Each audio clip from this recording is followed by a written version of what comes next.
మీరు ఈ వీడియో చూస్తున్న సమయంలో మీ ఫోన్లో ఈ ఒక్క సెట్టింగ్ ఆన్లో ఉంటే మీ బ్యాంక్ అకౌంట్లో నుంచి డబ్బు బయటికి వెళ్ళే అవకాశం ఉంది అంటే మీరు నమ్మగలరా?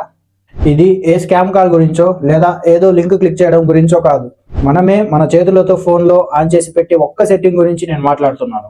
మనలో చాలా మంది కొత్త యాప్స్ ఇన్స్టాల్ చేసినప్పుడు వెంటనే యాప్ ఓపెన్ చేయాలంటే ఏదో ఒక పర్మిషన్ అడుగుతుంది. అప్పుడు మనం ఏది ఆలోచించకుండా ఎలో కొట్టేస్తాం.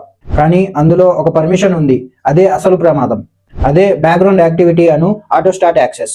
ఈ సెట్టింగ్ ఆన్లో ఉంటే మీరు యాప్ ఓపెన్ చేయకపోయినా కూడా ఫోన్లో సైలెంట్గా ఆ సెట్టింగ్ పనిచేస్తూనే ఉంటుంది.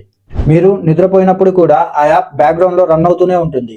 మీరు చేసే ప్రతి పేమెంట్ ట్రాన్సాక్షన్ని ఆ యాప్ ట్రాక్ చేస్తూనే ఉంటుంది.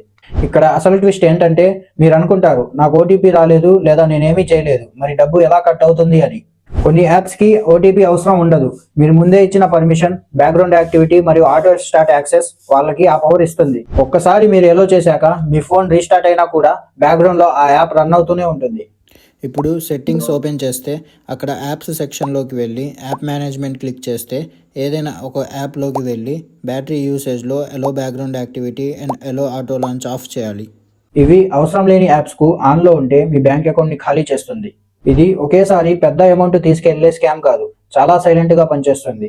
ఈ రోజు 10 రూపాయలు, రేపు 20 రూపాయలు, ఇంకో రోజు మీకు తెలియకుండానే ఏదో ఒక సబ్స్క్రిప్షన్ ఆన్ అయిపోతుంది.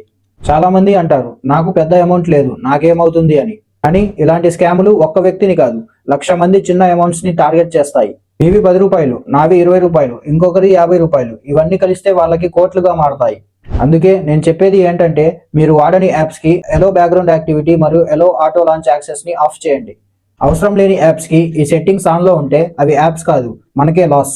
ఈరోజు మన మొబైల్లో మన పర్సనల్ డేటా ఉంటుంది, మన బ్యాంక్ అకౌంట్స్ ఉంటాయి. మన మొబైల్ని సేఫ్గా పెట్టుకోకపోతే మనకే రిస్క్. ఈ మాట మీకు ఆలోచన కలిగిస్తే ఈ వీడియోని ఒక్కరికైనా షేర్ చేయండి.